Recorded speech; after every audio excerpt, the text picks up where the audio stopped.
اعوذ باللہ من الشیطان الرجیم بسم اللہ الرحمن الرحیم رب اشرح لی صدری ویسر لی امری واحلل عقدۃ من لسانی یفقہوا قولی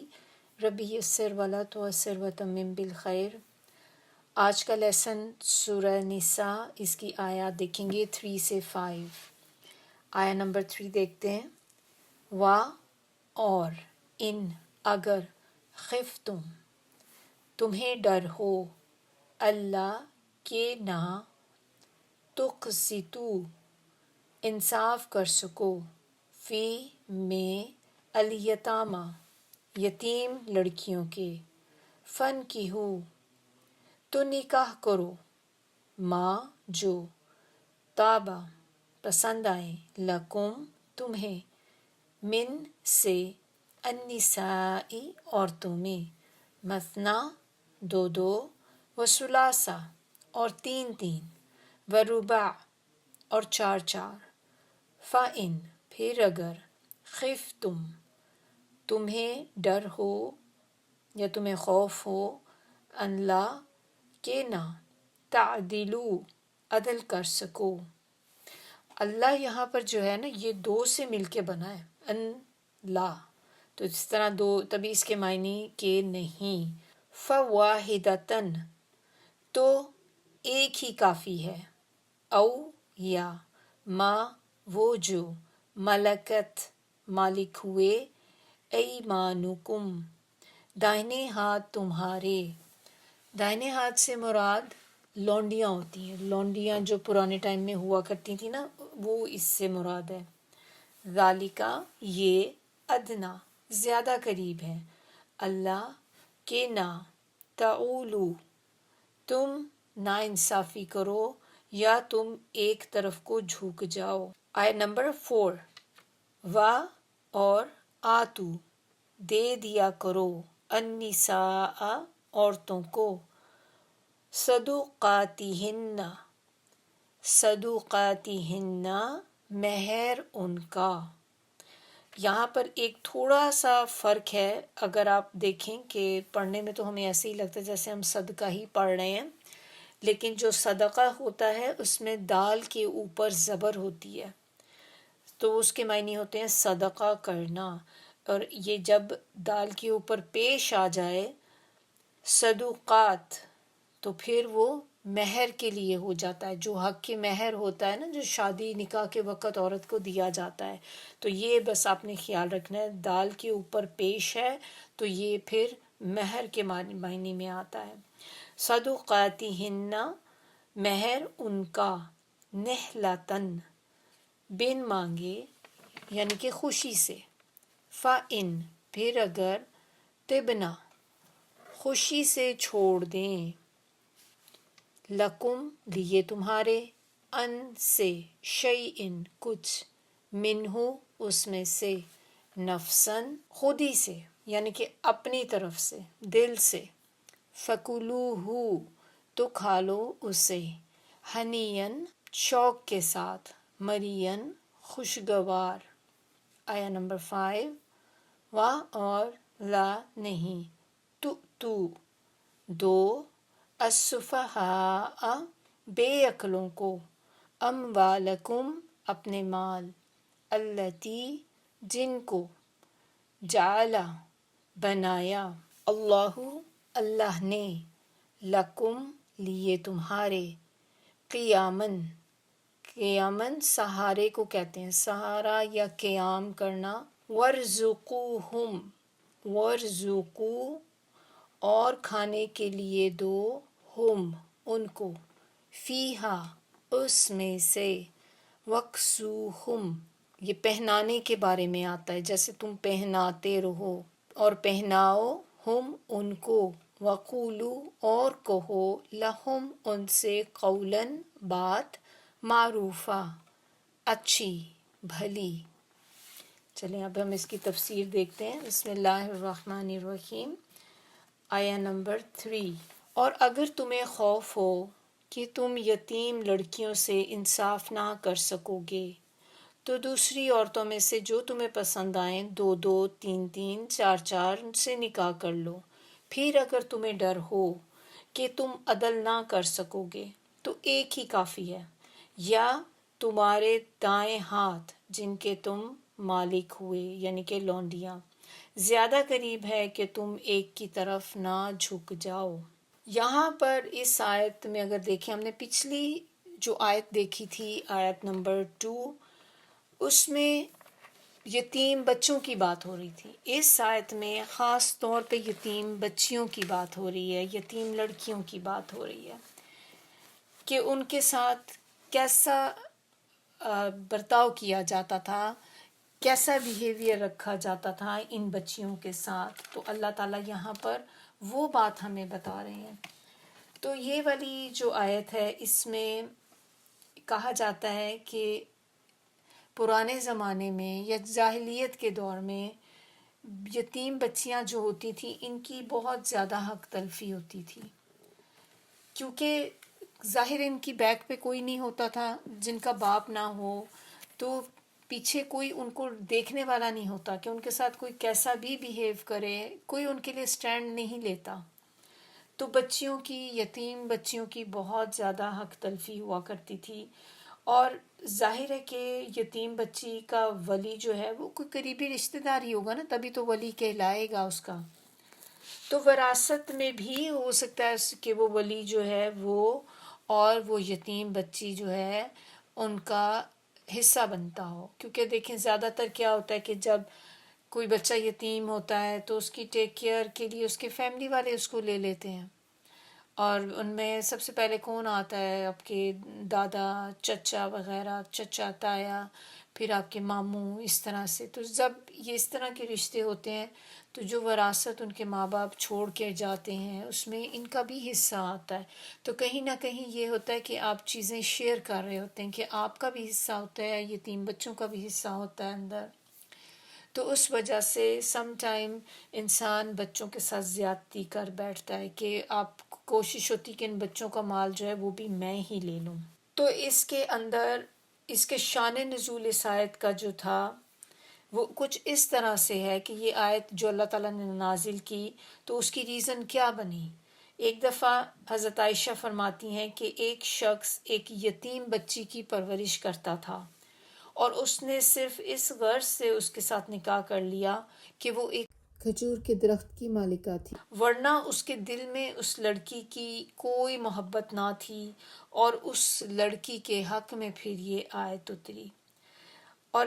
اس حدیث کے ایک راوی جو ہیں وہ کہتے ہیں کہ میں سمجھتا ہوں کہ وہ لڑکی اس درخت اور دوسرے مال اسباب میں اس مرد کی حصے دار تھی، اسی لیے اس شخص نے اس کے ساتھ صرف اس کی جائیداد لینے کے لیے، اس کے مال کو لینے کے لیے اس سے نکاح کر لیا۔ بخاری کی حدیث ہے یہ۔ اور اسی طرح ایک اور حدیث کے مطابق ایک دفعہ حضرت عائشہ کے بھانجے عروہ بن زبیر رضی اللہ نے ان سے یعنی کہ حضرت عائشہ سے اس آیت کا مطلب پوچھا، تو انہوں نے فرمایا اس آیت کا مطلب یہ ہے کہ ایک یتیم لڑکی اپنے ولی کی پرورش میں ہو اور ترکے کی روح سے اس کی جائیداد میں حصے دار ہو، اور ولی کو اس کا مال اور جمال تو پسند آئے مگر وہ اسے اتنا مہر دینے پہ آمادہ نہ ہو جتنا اسے دوسرے لوگ دیتے ہیں، یعنی کہ اگر اس لڑکی کی باہر کہیں شادی کی جائے تو جتنا مہر اس کو ملنا چاہیے یا ملے گا تو یہ شخص اس کو اتنا مہر جو ہے وہ نہیں دیتا، تو اور اس سے نکاح جو ہے وہ اس وجہ پہ کرتا ہے کہ مجھے اس کو مہر بھی نہیں آگے سے دینا پڑے گا، تو پھر یہ چیز جو ہے یہ بھی ظلم کے اندر آ جاتی ہے۔ اور اگر وہ شخص اس سے یہ کہ نکاح کرنا منع نہیں ہے، کہ اگر وہ ایسی عورت سے، ایسی بچی سے نکاح کرتا ہے جو یتیم ہے،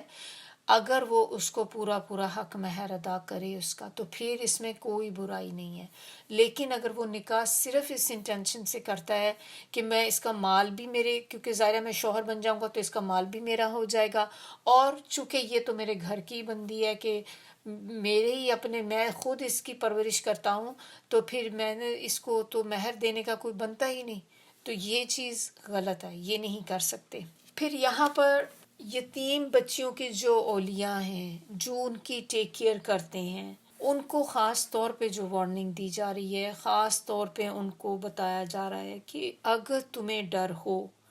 کہ تم ان یتیم بچیوں کے ساتھ نکاح کر کے ان کے ساتھ انصاف کا معاملہ نہیں کر سکو گے، یعنی کہ ان کو مہر نہ دو گے یا کم دو گے، تو یہ بھی ناانصافی ہو جاتی ہے نا، کہ اگر تو تمہیں ایسا ڈر ہے کہ تم ان سے شادی صرف اس وجہ سے کر رہے ہو تو پھر تم ان کے ساتھ نکاح مت کرو، بلکہ ان کے علاوہ کسی اور سے نکاح کر لو، دو دو نکاح کر لو، تین تین کر لو، چار چار کر لو، لیکن پھر ان بچیوں کے علاوہ باہر کسی اور سے آپ نکاح کر لو۔ تو 4 تک بولا گیا ہے، 2 3 4، 2 بھی کر سکتے ہیں، 3 بھی کر سکتے ہیں، 4 بھی کر سکتے ہیں، میکسیمم لمٹ جو ہے وہ 4 نکاح ہے، 4 سے زیادہ کی اجازت نہیں ہے۔ اب یہاں پر ایک امپورٹنٹ بات ہے جو ہم سب کو ذہن میں رکھنی چاہیے کہ یہاں پر 4 شادیوں کی اجازت دی جا رہی ہے، حکم نہیں دیا جا رہا کہ سب مردوں نے اٹھ کے 4 شادیاں کرنی ہی کرنی ہے لازمی، یہ حکم نہیں ہے، یہ صرف پرمیشن ہے۔ مرد کو اجازت دی گئی ہے کہ وہ دوسرے نکاح کر سکتا ہے، یا سم ٹائم آپ کی اپنی بیوی کے ساتھ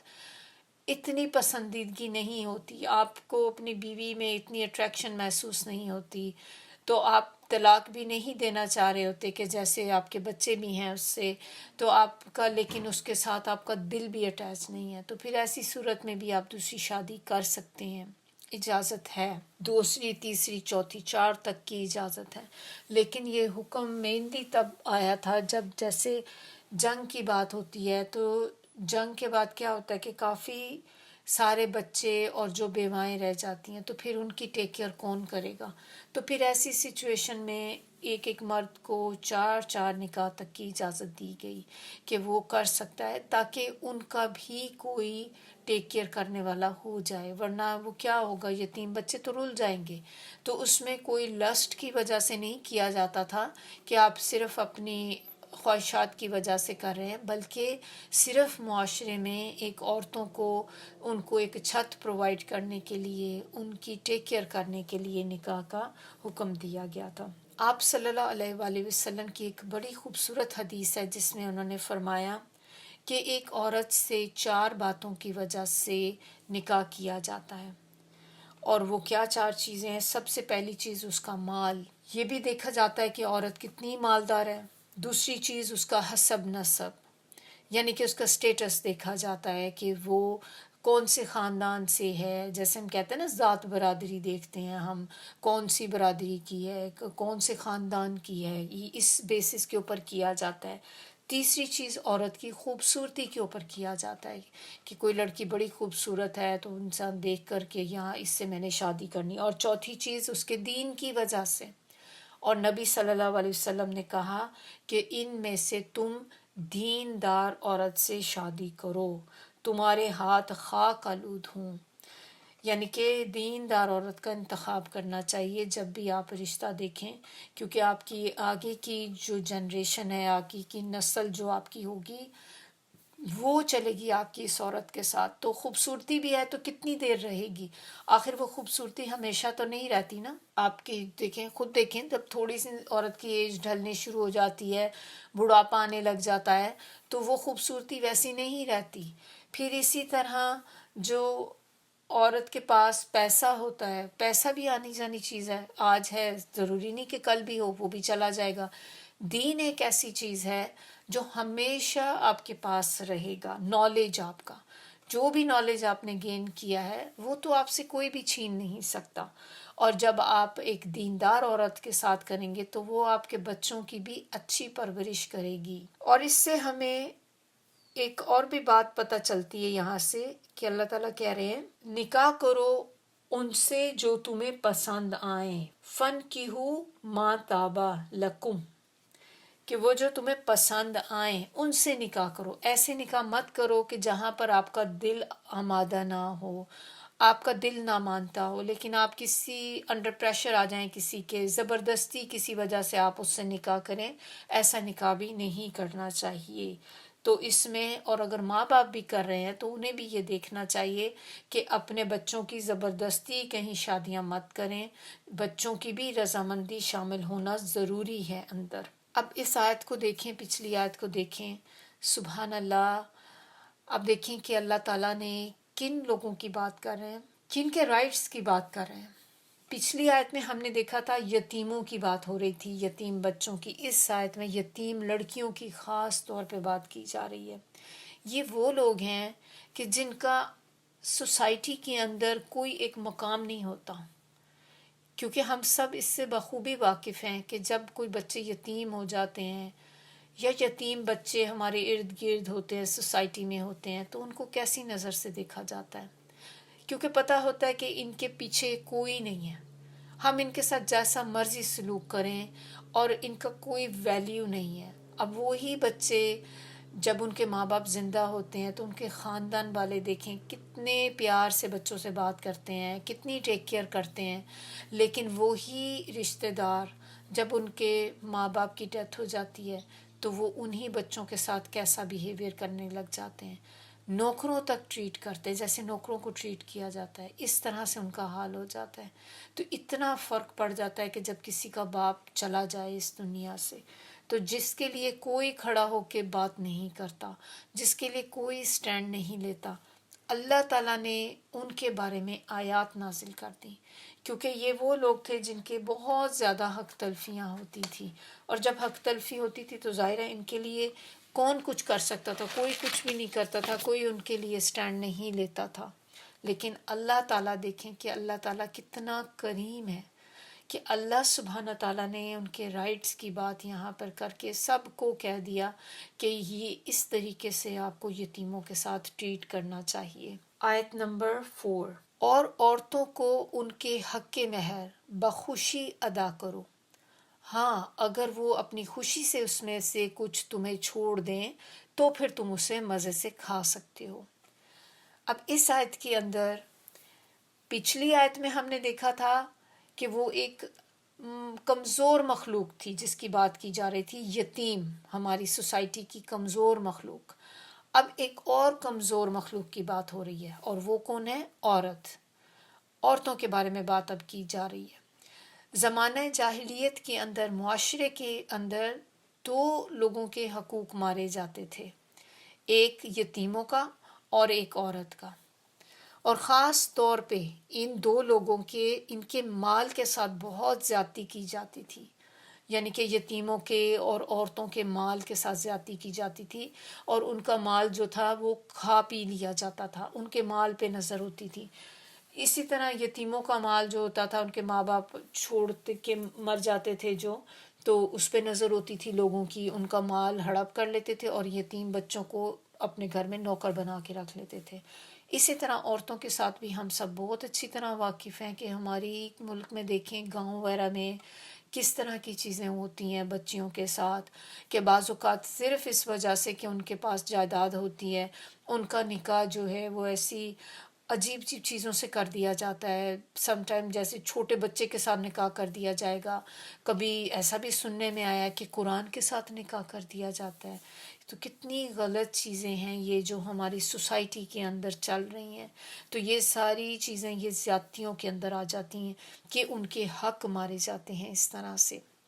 تو یہاں پر خاص طور پر ان کی بات کی جا رہی ہے، اور قرآن میں دیکھیں سبحان اللہ، اللہ تعالیٰ نے کس طرح قرآن میں ان دونوں کے حقوق کی حفاظت کی ہے۔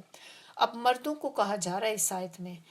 کہ جو عورتوں سے نکاح کر رہے ہوں، وہ مرد جو ارادہ کرتے ہیں کہ کسی عورت سے نکاح کرنا ہے انہوں نے، تو ان کو کہا جا رہا ہے کہ وہ ان کے مہر خوشی خوشی دے، مہر دے کر جتلانا نہیں چاہیے۔ اور کیوں جتلانا نہیں چاہیے؟ کیونکہ یہ کوئی آپ احسان نہیں کر رہے ہیں ان کے سر پہ کہ عورت کا حق مہر اتنا دینا ہے تو آپ اس کے اوپر کوئی احسان کر رہے ہیں، بلکہ یہ واجب ہے، یہ مینڈیٹری ہے مرد کے لیے اس کو دینا۔ اور یہاں پر اگر آپ دیکھیں تو ایک جو ورڈ یوز کیا گیا ہے اس آیت کے اندر، وَآتُوا النِّسَاءَ صَدُقَاتِهِنَّ، نہلا، تو نہلا جو ہوتا ہے اس کے معنی ہوتے ہیں خوش دلی کے ساتھ کرنا، اطمینان قلب کے ساتھ کرنا، پیسفلی، کہ دل میں آپ کو سکون ہو، اس طرح سے کسی چیز کا کرنا، وہ آ جاتا ہے نہلا کے اندر۔ شادیوں پہ جب آپ کبھی دیکھیں، کوئی بھی شادی آپ لے لیں،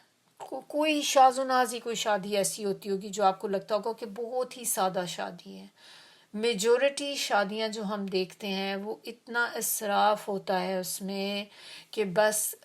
کیا انسان کہے اس کے بارے میں، کہ اس میں آپ کتنی شادیاں کر سکتے ہیں، غریب بچیوں کی، کتنی غریب بچیوں کی شادیاں اس ایک شادی میں سے ہو سکتی ہیں۔ تو جو لوگ اتنا اس پہ خرچ کر سکتے ہیں شادیوں پہ دکھاوے کے لیے، جب حق مہر کی بات آتی ہے تو اس پہ چھوٹی چھوٹی چیز کے اوپر لڑائیاں ہو رہی ہوتی ہیں کہ اتنا نہیں دینا، اتنا نہیں دینا، حق مہر پہ لڑ رہے ہیں کہ کیوں دیں اتنا۔ جب آپ اتنا خرچ کریں تو آپ کو حق مہر کیوں برا لگتا ہے؟ تو اللہ تعالیٰ یہاں پہ یہ وہ بات کر رہے ہیں کہ یہ خوشی خوشی دینا چاہیے۔ تو جو پرانے زمانے میں کچھ لوگ تھے انہوں نے کیا طریقہ اپنا لیا تھا ایک اس سے بچنے کے لیے، کہ وہ ایک اس کو کہتے ہیں نکاح شغار۔ نکاح شغار یہ ایک ٹائپ نکاح کی تھی جو وہ کرتے تھے، اور اس میں ہوتا کیا تھا کہ ایک شخص جس کی بیٹی ہے وہ دوسرے شخص کو کہتا تھا کہ میں اپنی بیٹی کی شادی تم سے کرتا ہوں، اور اس کی جو بیٹی ہوتی تھی اس سے خود شادی کر لیتا تھا، وٹا سٹا جس کو کہتے ہیں نا، اسی طرح سے کہ میں اپنی بیٹی ہم تمہیں دیں گے، تم اپنی بیٹی ہمیں دو، اور اس طرح سے نہ ہم تمہیں مہر دیں گے نہ تم ہمیں مہر دو، تو دونوں ہی بچ جائیں گے۔ تو یہ کام انہوں نے شروع کیا ہوا تھا، جبکہ یہ کام بھی غلط ہے، یہ نہیں کر سکتے۔ اگر آپ ایسا کر بھی رہے ہیں، فرض کرے کہ یہ وٹے سٹے والا کام ہو بھی رہا ہے، تو بھی حق مہر تو آپ نے دونوں لڑکیوں کا ادا کرنا ہی کرنا ہے، کیونکہ یہ اللہ کا حکم ہے، اور یہ اللہ کے حکم کی وجہ سے ہی آپ نے اس کو دینا ہے۔ اور اس کے اندر حق مہر جو ہے یہ تو آپ نے ہر صورت میں دینا ہی ہے، کیونکہ یہ ان عورتوں کا حق بنتا ہے، اور یہ وہ چیز ہے جو اللہ نے ان کے لیے چنی ہے، اللہ نے ان کے لیے اسائن کی ہے، تو پھر ہم کون ہوتے ہیں اس میں کمی بیشی کرنے والے؟ اور ہم بالکل بھی اس کے اندر بات نہیں کر سکتے۔ جو بھی لوگوں نے طریقے اپنائے میں کہ کسی بھی طرح سے حق مہر جو ہے وہ مار لیا جائے، یہ چیزیں غلط ہیں۔ اب اس میں یہ بھی ہوتا ہے کہ حق مہر کے اوپر بات آتی ہے، اب کیسے پتہ چلے کہ حق مہر کتنا دینا چاہیے؟ تو اس سلسلے میں سب سے پہلے تو ہم یہ دیکھیں کہ نبی صلی اللہ علیہ وسلم کا طریقہ کیا تھا حق مہر کے بارے میں۔ تو اس میں ابو سلمہ بن عبد الرحمن کہتے ہیں کہ میں نے حضرت عائشہ سے پوچھا کہ رسول اللہ صلی اللہ علیہ وسلم کی بیویوں کا مہر کتنا تھا، تو انہوں نے کہا 12 اوقیہ چاندی اور نش۔ پھر حضرت عائشہ نے مجھ سے پوچھا جانتے ہو کہ نش کیا ہے؟ میں نے کہا نہیں، تو کہنے لگی نش سے مراد ہاف ہے، نصف، اور یہ کل 12.5 اوقیہ چاندی یا 500 درہم ہوئے۔ تو رسول اللہ صلی اللہ علیہ وسلم کا اپنی بیویوں کے لیے یہی حق مہر تھا۔ یہ صحیح مسلم کی روایت ہے۔ اسی طرح ایک روایت میں حضرت عمر بن خطاب رضی اللہ، انہوں نے اپنے خطبے کے دوران لوگوں سے فرمایا کہ دیکھو عورتوں کے حق مہر بڑھ چڑھ کر نہ باندھا کرو، کیونکہ اگر مہر بڑھانا دنیا میں کوئی عزت کی بات ہوتی یا اللہ کے ہاں تقوی کی بات ہوتی تو پھر نبی صلی اللہ علیہ وسلم اس کے سب سے زیادہ حقدار تھے، اور میں نہیں جانتا کہ رسول اللہ صلی اللہ علیہ وسلم نے اپنی کسی بیوی کا یا اپنی کسی بیٹی کا حق مہر 12 اوقیہ چاندی سے زیادہ باندھا ہو۔ ترمذی کی روایت ہے۔ اب اسی بات کے بعد جب انہوں نے یہ خطاب لوگوں سے فرما رہے تھے تو ایک عورت پکار اٹھی، کیونکہ ظاہر ہے یہ بات عورتوں کے حقوق سے تعلق رکھتی تھی، تو ایک عورت جو تھی وہ اٹھ کے کہنا شروع ہو گئی کہ تم یہ کیسے پابندی لگا سکتے ہو، جبکہ اللہ تعالیٰ نے خود فرمایا ہے وَإِنْ أَتَيْتُمْ إِحْدَاهُنَّ قِنْطَارًا، یعنی اگرچہ تم اپنی کسی بیوی کو خزانہ بھی بطور حق مہر دے چکے ہو، تو جب اگر آپ کہہ رہے ہیں کہ حق مہر زیادہ نہ لکھاؤ، تو اللہ تعالیٰ تو یہاں کہہ رہے ہیں کہ چاہے آپ نے کوئی پورا ایک خزانہ ہی اس کے نام کیوں نہ حق مہر لکھا دیا، تو اس کا مطلب کہ اتنا دیا جا سکتا ہے، تبھی تو اللہ تعالیٰ نے قنطارہ کا لفظ یوز کیا ہے یہاں پہ۔ تو یہ بات سن کر حضرت عمر بے ساختہ پکار اٹھے، اور انہوں نے آگے سے کہا کہ پروردگار مجھے معاف فرما، یہاں تو ہر شخص عمر سے زیادہ فقیہ ہے، پھر منبر پہ چڑھے اور کہا کہ لوگوں، میں نے تمہیں 400 درہم سے زیادہ حق مہر باندھنے سے روکا تھا، میں اپنی رائے واپس لیتا ہوں، تم میں سے جو جتنا بھی چاہے مہر میں دے دے۔ ایک بات تو آپ کو یہاں پہ یہ پتہ چلتی ہے ہم سب کو کہ مہر کے بارے میں کیا حکم، کہ جتنا بھی آپ دینا چاہیں، چاہے خزانے دینا چاہیں تو آپ دے سکتے ہیں۔ دوسرا ایک دیکھیں بہت بڑا لیسن یہاں پہ ہمیں کیا مل رہا ہے کہ حضرت عمر جو تھے یہ کون تھے؟ خلیفہ تھے اس وقت کے۔ خلیفہ ایسے ہی کہہ لیں کہ جیسے آپ کہہ لیں کہ کوئی پریزیڈنٹ ہوتا ہے نا اب آج کل کے دور کا، تو اس طرح خلیفہ ہوا کرتے تھے۔ عورت نے خلیفہ کے سامنے کھڑے ہو کے یہ بات کہی، ان کی بات کی نفی کی، حضرت عمر کی بات کی کہ آپ کیسے کہہ سکتے ہیں، اللہ تعالیٰ نے تو یہ بولا ہے۔ اور انہوں نے آگے سے ان کا رسپونڈ کیا تھا، انہوں نے آگے سے کہا کہ یا اللہ مجھے معاف فرما، ہر بندہ مجھ سے زیادہ فقیہ ہے۔ اور پھر انہوں نے اسی وقت اپنا جو فیصلہ تھا اس کو بدل دیا۔ اب آپ سوچیں کہ اگر ہم اس جگہ پر ہوتے یا آج کل کا ٹائم ہوتا کہ اس طرح سے کوئی پریزیڈنٹ کسی کنٹری کا کوئی ایسی بات کہے تو کیا اس کے سامنے کھڑے ہو کے کوئی بندہ ایسے بول سکتا ہے؟ اس کو کہہ سکتا ہے کہ آپ کیسے یہ ڈیسیجن کر سکتے ہیں؟ اور اگر فرض کریں کہ وہ کر بھی لیتا ہے تو کیا وہ بندہ جو پریزیڈنٹ ہے وہ آگے سے ایسا رسپونڈ کرے گا؟ اپنا ڈیسیجن واپس لے گا؟ خود سوچیں، آپ اپنے ملک کے بارے میں سوچیں، اپنے کنٹری کے بارے میں سوچیں، جو ہماری گورنمنٹ ہوتی ہے، جو بھی لوگ رول کر رہے ہیں، کیا وہ اس بات کو نوٹس کرتے ہیں؟ آپ تو ان کے سامنے ایک لفظ کھڑا کو بول نہیں سکتے کہ آپ کی ہمت کیسے ہوئی کہ آپ ہمیں اٹھ کے یہ بات بتائیں اور کہاں کہ آپ اس چیز کو بدل دیں۔ اب اسی چیز کو ہم اپنے ساتھ بھی لے سکتے ہیں کہ جیسے ہم اپنے گھر میں ہیں تو ہم بھی ایک طرح سے اپنے حکمران ہیں گھر کے، اپنے گھر کا کرتا دھرتا ہم ہیں۔ اب اسی طرح ہمارے سے جو ڈیپینڈنٹ ہیں لوگ، ہمارے بچے ہو گئے یا اور کوئی جو ہمارے زیر کفالت ہیں، چھوٹے بہن بھائی بھی ہو سکتے ہیں، تو فرض کریں کہ اگر اس طرح سے وہ ہماری کسی بات کو ڈینائی کریں، ہمارے آگے کھڑے ہو کے سٹینڈ لیں، اور کیا ہمیں اچھا لگے گا؟ آپ سے برداشت ہوگا کہ آپ کے بچے اٹھ کے آپ کو یہ بات بولیں کہ آپ کیسے یہ بات کیسا غلط کہہ رہے ہیں، آپ کھڑے ہو کے کہتے ہیں ہمیں اچھا نہیں لگتا، تو پھر کیا ہم اس کے بعد ہم میں اتنا سٹیمنا ہوتا ہے، اتنے گٹس ہوتے ہیں ہم میں کہ ہم اس کے بعد اپنا فیصلہ بھی بدل لیں؟ تو یہ چیزیں ساری جو ہم پڑھتے ہیں نا تو اس میں سوچنا چاہیے، اپنے آپ کو رکھ کے دیکھنا چاہیے کہ کیا ہم ایسی بات کر سکتے ہیں۔ تو یہ دیکھیں یہ خلیفہ ہیں اس ٹائم کے، کس طرح سے انہوں نے آگے سے رسپونڈ کیا اس چیز کے بارے میں۔ تو حق مہر جو ہوتا ہے نا یہ خاوند کی شوہر کی حیثیت کے مطابق ہونا چاہیے، اور ایسا ہونا چاہیے کہ جس پہ دونوں فریقین راضی بھی ہوں اور مطمئن بھی ہوں۔ اب حق مہر کے بارے میں کچھ تھوڑی سی چیزیں ہم دیکھ لیتے ہیں کیونکہ یہ بہت امپورٹنٹ چیز ہے اور ایک بہت ہی امپورٹنٹ ایلیمنٹ ہے ہماری سوسائٹی کا، کیونکہ شادیاں وغیرہ تو دیکھیں ہر جگہ ہوتی ہیں اور ہمیشہ حق مہر پہ آ کر کوئی نہ کوئی بات جو ہوتی ہے، بعض اوقات تو اس کی وجہ سے بارات واپس چلی جاتی ہے، وہیں پہ بریک اپ ہو جاتا ہے، شادیاں ٹوٹ جاتی ہیں۔ تو تھوڑا سا دیکھتے ہیں کہ مہر اصل میں ہوتا کیا؟ تو مہر جو ہوتا ہے یہ ایک اللہ کی طرف سے گفٹ ہے لڑکی کے لیے، جو اللہ تعالیٰ دلواتے ہیں اس لڑکی کو، تو اللہ کی طرف سے تحفہ ہے شادی کا ایک، اور آدمی دیتا ہے اور یہ عورت کی ملکیت بنتی ہے کہ یہ پورا کا پورا اس عورت کے لیے، لڑکی کے لیے ہوتا ہے، جس کو وہ اپنی ضروریات کے لیے خرچ کر سکتی ہے، وہ جہاں پر بھی چاہے اس کو خرچ کرے، یہ اس کا پیسہ ہے جو اللہ کی طرف سے اس کو ملا ہے۔ اور یہ آپ کو دینا کب ہوتا ہے؟ جس وقت نکاح ہوتا ہے اسی وقت مہر دینا ہوتا ہے۔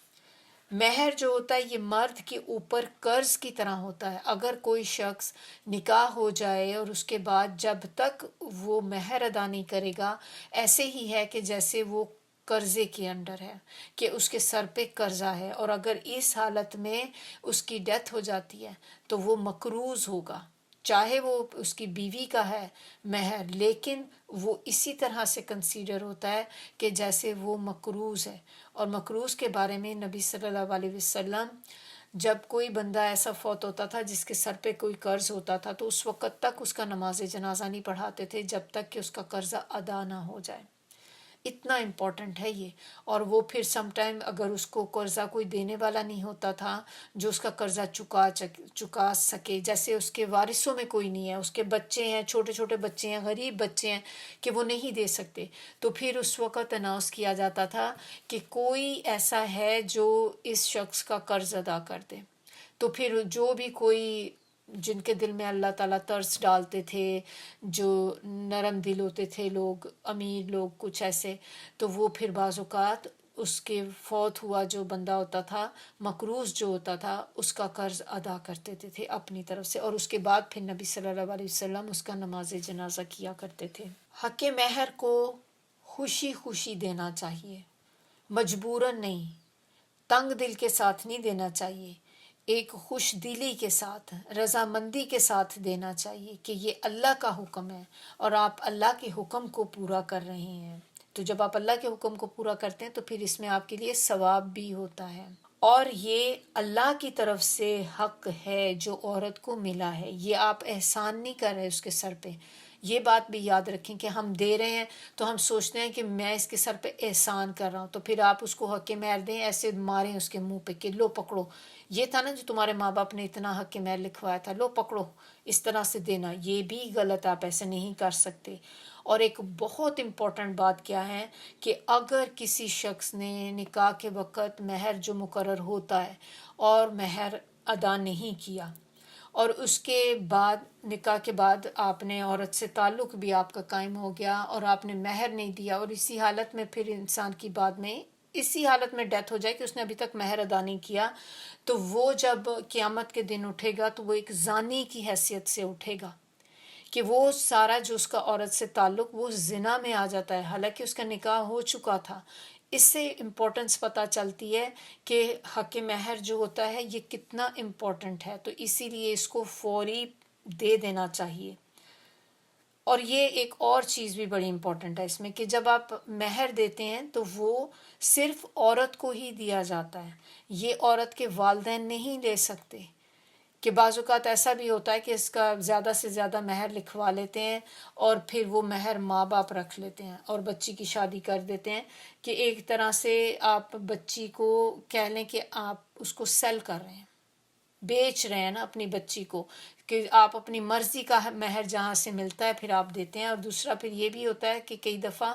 ماں باپ جو ہوتے ہیں اتنے اتنے بڑے مہر رکھتے ہیں، اور جب تک انہیں ہوتا ہے کہ کوئی اتنا مہر دینے والا نہیں ملے گا تب تک بچیوں کی شادیاں نہیں کریں گے ہم. اور وہ مہر سے ان کو کیا ہوتا ہے کہ انہوں نے مہر جو ہے وہ اپنے پاس رکھنا ہوتا ہے، تو یہ نہیں کر سکتے کہ والدین کے لیے تو ہے ہی نہیں، وہ تو لڑکی کے لیے ہے. مہر مرد کی حیثیت کے مطابق ہونا چاہیے. اب ایسا نہیں ہے کہ آپ کو پتہ ہے کہ ایک مرد ہے وہ کماتا ہی نہیں ہے اتنا، وہ ابھی ہینڈ ٹو ماؤتھ ہے، لیکن اس کے لیے اتنا بڑا مہر رکھ دیں لڑکی کے ماں باپ اور کہ وہ بندہ چکا ہی نہ سکے. اب خود سوچیں جس کی تنخواہ ہی 5,000 ہے، اب اس کا مہر ہی آپ نے اتنے ہزاروں میں رکھ دیا ہے، تو وہ بندہ کیسے چکائے گا؟ اس کو کبھی چکا ہی نہیں سکے گا. تو اس طرح کا بھی مہر نہیں رکھنا چاہیے. مہر کے اندر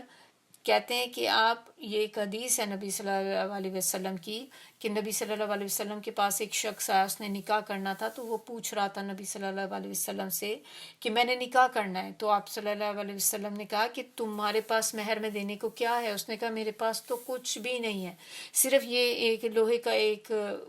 رنگ ہے میرے پاس، انگوٹھی جیسے ایک لوہے کی. تو پھر نبی صلی اللہ علیہ وسلم نے کہا کہ تم اسی کو مہر میں دے دو. یعنی کہ وہ جب آپ کے پاس کچھ بھی نہیں ہے تو پھر آپ اس کو وہ بھی مہر میں جو آپ کے پاس اویلیبل ہے آپ دے سکتے ہیں، لیکن اس میں کوآپریٹ کرنا چاہیے دونوں پارٹیز کو. اس کو ایگو کا مسئلہ نہیں بنا لینا چاہیے کہ بس نہیں ہم نے تو اتنا ہی کہا ہے اور اتنا ہی لینا ہے. اور پھر جو لڑکے والے ہیں یا لڑکا خود، اس کو یہ بھی نہیں ہونا چاہیے کہ جب حق مہر جتنا لڑکی والوں نے بولا ہے تو آپ لکھا دیں، آپ کو پتہ ہے آپ پورا نہیں کر سکتے لیکن آپ پھر بھی اس میں ایگری کر رہے ہیں اس وجہ سے کہ دینا کس نے ہے، وہ تو شادی ہو جائے ایک دفعہ کون دیتا ہے، مہر تو کوئی بھی نہیں دیتا. یا یہ کہ آپ اس کو لڑکی کو کہہ کلا کے معاف کرا دیں گے، بیوی کو زبردستی پریشرائز کر کے، تو کوئی یہ کون سا ہم نے دینا ہے، لکھ لیں جی جتنا لکھنا آپ نے لکھ لیں، یہ بھی نہیں کر سکتے آپ. اور لڑکی کو اس بارے میں آپ زبردستی بھی نہیں کر سکتے کہ آپ کہیں کہ زبردستی اپنی بیوی کو اب آپ کہیں کہ تم مجھے معاف کرو، جو میں نے مہر تمہیں لکھا ہے میرا مہر معاف کرو، میں نہیں اتنا پے کر سکتا، کیونکہ آپ نہیں کر سکتے زبردستی لڑکی کے ساتھ۔ ہاں اگر وہ اپنی خوشی سے اس کو چھوڑ دے، جب وہ اپنی مرضی سے آپ کے لیے خود چھوڑ دے کہ نہیں مجھے نہیں چاہیے مہر، یہ آپ یوز کر لیں،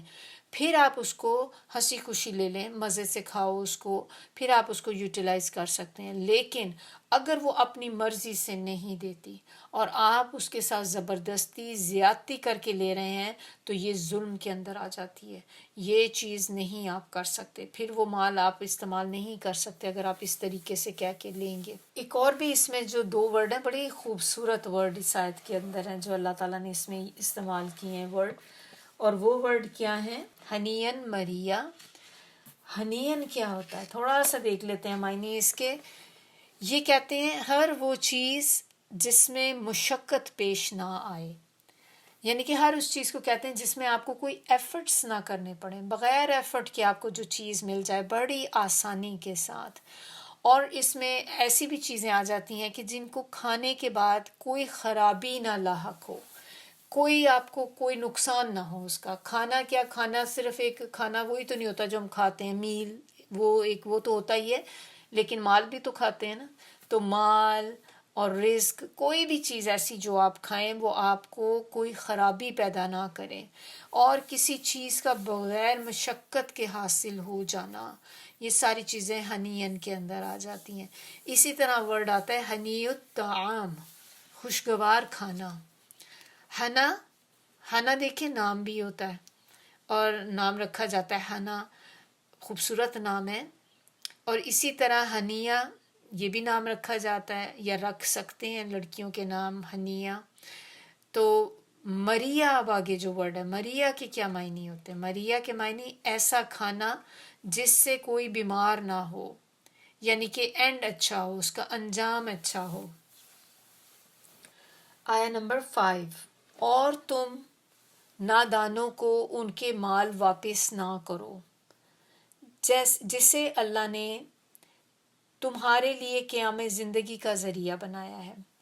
اور انہیں اس میں سے کھلاؤ اور پہناؤ، اور ان سے بھلے طریقے سے بات کرو، یعنی کہ جب بھی بات کرو ان کے ساتھ تو اچھی بات کرو، ان کے بھلے کی بات کرو، اچھے طریقے سے بات کرو، اس طرح نہ بات کرو ان کے ساتھ کہ یہ تو خود میرے انڈر ٹیک کیئر ہیں، میرے ڈیپینڈنٹ ہیں، میرے لیے اب آپ ان کو نوکروں کی طرح ٹریٹ کر رہے ہیں کیونکہ ان کے پیچھے کوئی نہیں ہے، ان کے ماں باپ میں سے کوئی ٹیک کیئر کرنے والا نہیں ہے۔ تو اللہ تعالیٰ نے یہاں پہ کہہ دیا ہے کہ تم ان کو کھلاؤ پہناؤ، اور ان سے جب بھی بات کرو تو اچھے طریقے سے بات کرو۔ سفہا کس کو کہتے ہیں؟ سفہا کہتے ہیں، اس سے مراد ہے ناسمجھ بچے، بیوقوف بچے، ناسمجھ بچے جنہیں ابھی عقل نہیں ہوتی، کم عقل جو ہوتے ہیں۔ تو زیادہ تر بچے اگر آپ دیکھیں تو بچے کتنے بھی سمجھدار کیوں نہ ہوں، بچے کتنے بھی آپ کہہ لیں کہ بہت تیز بچے ہیں، کتنے ہی سمارٹ کیوں نہ ہوں، لیکن پھر بھی ان کی عقل تو اتنی نہیں ہوتی نا جتنی کسی بڑے کی ہوتی ہے، وہ ڈیسیژن پاور ان میں نہیں ہوتی، ابھی بھی چھوٹے ہوتے ہیں، دے کین ناٹ ڈیسائیڈ کوئی بھی چیز، اور ڈیسیژن ہوتے ہیں ان کو صحیح طریقے سے کر نہیں سکتے، تو بعض اوقات ایسے ایسے بھی فیصلے کر بیٹھتے ہیں جس سے ان کو بعد میں نقصان اٹھانا پڑتا ہے۔ تو وہ لوگ ان سے مراد ہے۔ اب یہ تو بچوں کی بات ہو گئی، سفہا میں کچھ ایسے بڑی عمر کے بھی لوگ آ جاتے ہیں کہ جو ان کی عقل اس طرح سے نہیں ہوتی جیسے ان کے ساتھ جو اور لوگ ہوتے ہیں، یعنی کہ ان کی ایج کے اگر دوسرے لوگ آپ دیکھیں تو ان میں جتنی عقل ہوتی ہے یہ لوگ ان کی نسبت عقل میں کم ہوتے ہیں۔ بعض اوقات ہمارے ارد گرد یا بہت سے لوگ ایسے ہوتے ہیں جنہیں ہم جانتے ہیں، ہر بندے کی عقل کا لیول تو سیم نہیں ہوتا نا، آئی کیو تو آپ نے دیکھا ہر بندے کا ڈیفرنٹ ہوتا ہے، تو اسی طرح کچھ لوگ عمر میں تو بڑے ہو جاتے ہیں لیکن وہ بھی ان میں بھی صحیح ڈیسیژن پاور نہیں ہوتی، تو ایسے لوگوں کو بھی پھر سفہا کہتے ہیں، وہ بھی اس کے انڈر ہی آ جاتے ہیں۔ مال دیکھیں، مال کے بارے میں یہاں پہ اب بتایا جا رہا ہے کہ مال نادانوں کو واپس نہ کرو، یعنی کہ ایسے بچے جو ابھی پیوبرٹی تک نہیں پہنچے، ایسے بچے جو ابھی صحیح فیصلہ نہیں کر سکتے، یا بڑے ہیں جو ایسا فیصلہ نہیں کر سکتے، تو آپ ان کو ان کا مال ان کے ہاتھ نہ دے دیں، کیونکہ جب آپ دیں گے تو کیا ہوگا، ان کو سمجھ ہی نہیں ہے، وہ سارا مال ہو سکتا ہے ادھر ادھر کہیں لگا دیں، وہ پورا کا پورا مال جو تھا وہ ضائع ہو جائے۔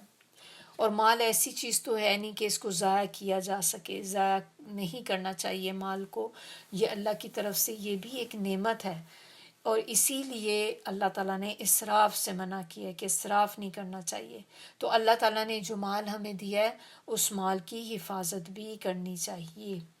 تو جو سرپرست ہوتا ہے، جو کیئر گیور ہوتا ہے، ٹیک کیئر کرنے والا بندہ ہوتا ہے، یہ پھر اس کی ذمہ داری ہوتی ہے کہ وہ بچوں کا مال ناسمجھوں کے حوالے نہ کرے، کہ بچے جب ابھی ناسمجھی کی حالت میں ہوں تو جو ان کا ترکہ تھا وہ سارا کا سارا ان کے حوالے کر دے، نہیں دینا چاہیے جب تک کہ وہ بچے اپنی سمجھ کو نہ پہنچ جائیں، جب تک ان میں صحیح ڈیسیجن پاور نہ آ جائے تب تک یہ مال ان کے حوالے نہیں کرنا چاہیے۔ اور پھر ایک بات اس میں یہ بھی ہے کہ ان کے مال کی حفاظت جو سرپرست ہیں، ان کے گارڈینز ہیں، ان کو اس طرح سے حفاظت ان کے مال کی کرنی چاہیے جیسے وہ اپنے مال کی حفاظت کرتے ہیں، اسی طرح ان کے مال کی بھی حفاظت کرنی چاہیے۔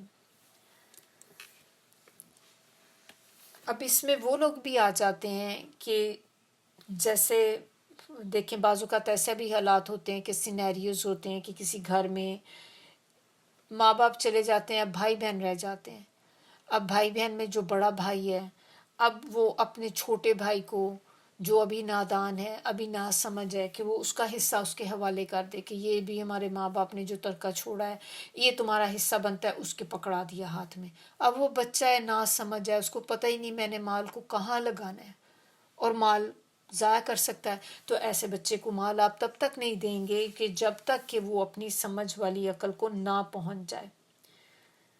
سمجھ والی عقل والی عمر کو نہ پہنچ جائے، تو اس وقت تک آپ وہ مال اس کا اپنے پاس رکھیں گے، اس کے مال کی ٹیک کیئر کریں گے۔ اور اس طرح سے یہ بھی ہو سکتا ہے کہ بعض اوقات ہو سکتا ہے کہ جو بڑا بچہ ہے وہ اتنا سمجھدار نہ ہو، اور اس کی نسبت جو چھوٹا بچہ ہے وہ زیادہ سمجھدار ہے، تو پھر آپ اس بڑے کو مال نہیں دیں گے کہ جس کو اتنی سمجھ نہیں ہے، کہ مال اس کو دے دیا جائے تو اس کو نہیں پتا وہ کہاں لگا بیٹھے، کہاں پہ یہ سارا کا سارا مال جو ہے وہ ختم ہو جائے۔ اسی طرح حضرت عمر نے ایک دفعہ فرمایا، انہوں نے کہا کہ یتیموں کا مال تجارت پہ لگایا کرو، ایسا نہ ہو کہ زکوٰۃ ہی ان کے مال کو کھا جائے۔ تو اس سے ہمیں دو باتیں معلوم ہوتی ہیں، ایک تو یہ کہ اگر یتیموں کے پاس مال ہے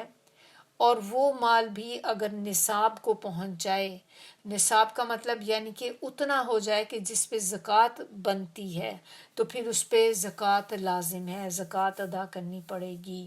اور دوسری یہ کہ جہاں تک ممکن ہو یتیموں سے اور ان کے اموال سے خیر خواہی کرنی چاہیے۔ تو جب آپ ان کا مال کہیں انویسٹ کر دیتے ہیں تو اس سے کیا ہوگا کہ ان کا مال بڑھ جائے گا۔ تو یہ وہ کہنا چاہ رہے تھے کہ ان کے مال کو بھی جس طرح آپ اپنے مال کو ٹریٹ کرتے ہیں اس طرح سے ان کے مال کو بھی ٹریٹ کریں، تاکہ ان کا مال جو ہے اس میں بھی برکت پڑتی رہے۔ اب اس میں ایک نبی صلی اللہ علیہ وسلم کی ایک حدیث ہے، اس کے مطابق نبی صلی اللہ علیہ وسلم نے کہا کہ 3 قسم کے لوگ دعا کرتے ہیں مگر ان کی دعا قبول نہیں ہوتی۔ ان 3 میں سے ایک وہ شخص ہے کہ جس نے بیوقوف کو مال دے دیا، حالانکہ اللہ تعالیٰ نے فرمایا کہ اپنے مال بیوقوفوں کے حوالے نہ کرو، تو جو بندہ بھی یہ کرے گا تو اللہ تعالیٰ اس کی دعا کو قبول نہیں کریں گے۔ اسی سے ہمیں یہ لیسن، اس آیت سے ہمیں ایک یہ بھی ملتا ہے کہ بچوں کو بہت زیادہ پاکٹ منی بھی نہیں دینی چاہیے، بہت زیادہ پیسہ ان کو نہ دیں، کیونکہ بچے نہ سمجھ ہوتے ہیں، اور آپ ان کو بہت زیادہ پیسے کی عادت ڈال دیں گے تو ہو سکتا ہے کہ بچے غلط کاموں میں پڑ جائیں، اور جتنا زیادہ پیسہ بچوں کے ہاتھ آتا ہے تو اس سے دیکھیں ضائع کریں گے، اور یہ بھی ہو سکتا ہے کہ گناہ والے کاموں میں پڑ جائیں، اور دوسرا آپ بچوں کو سپوائل کرتے ہیں اس طرح کر کے کہ بچے ایروگینٹ بھی بنتے ہیں. تو یہ چیزیں بھی اوائڈ کرنی چاہیے. ہر چیز میں میانہ روی کرنی چاہیے، بس ایک مڈل والا راستہ ہمیں اپنانا چاہیے. پھر اسی طرح بعض اوقات آپ نے دیکھا ہوگا کچھ ماں باپ اپنے بچوں کو چھوٹی عمر سے ہی بڑی مہنگی مہنگی چیزیں جو ہیں وہ لے کے دینی شروع کر دیتے ہیں. اس سے بھی کیا ہوتا ہے کہ بچوں کے اندر احساس سے برتری پیدا ہوتا ہے، بچے ایروگینٹ ہوتے ہیں، ان میں تکبر آتا ہے اور بچے سپوائلڈ ہو جاتے ہیں. تو آپ کو ایسی بھی طریقے نہیں کرنے چاہیے. بچوں کو بس درمیانہ رکھیں تاکہ وہ ہر طرح کے ماحول میں ایڈجسٹ ہو سکیں، کیونکہ ایک دفعہ آپ نے بچوں کے اندر یہ چیز ڈال دی، تکبر ڈال دیا، ان کو ایروگینٹ آپ نے بنا دیا، آپ دیکھیں وہ بچے جنت میں نہیں جا سکیں گے. کیونکہ کسی کے کہتے ہیں نا کہ کسی کے دل میں رائی کے دانے کے برابر بھی اگر تکبر ہوگا تو وہ بندہ جنت میں نہیں جائے گا. اتنا امپورٹنٹ ہے یہ. اور کہاں ماں باپ نے خود اپنی اولاد کے ساتھ اتنا بڑا ظلم کیا کہ آپ نے اپنے بچوں کو اتنا پراؤڈ بنا دیا ہے، اتنا ایروگینٹ بنا دیا ہے کہ وہ بچے اب